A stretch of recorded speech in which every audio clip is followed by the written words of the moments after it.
கடந்த 1.5 ஆண்டுகளில் மத்திய கிழக்கு நாடுகள் மீது இஸ்ரேல் நடத்திய தாக்குதல்களில் 50,000க்கும் மேற்பட்டோர் கொல்லப்பட்டிருப்பதாக ஆயுத மோதல்கள் குறித்த தரவுகளை சேகரிக்கும் ஆக்லெட் அமைப்பு தெரிவித்துள்ளது.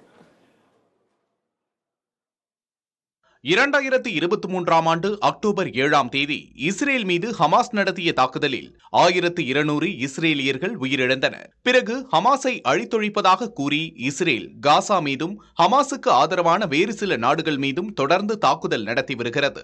பாலஸ்தீனத்தின் மீது 24,931 தாக்குதல்களை நடத்தியிருப்பதாகவும் 50,779 பாலஸ்தீனியர்கள் உயிரிழந்திருப்பதாகவும் ACLED தரவுகள் கூறுகிறது. அதேபோல லெபனான் நாட்டில் 16,704 தாக்குதல்களில் 4,102 பேரை இஸ்ரேல் அழித்துள்ளது. சிரியாவில் இஸ்ரேல் நடத்திய 947 தாக்குதல்களில் 658 பேர் உயிரிழந்துள்ளனர். ஈரான் மீது 58 தாக்குதல்களை நடத்தியுள்ளது இஸ்ரேல்.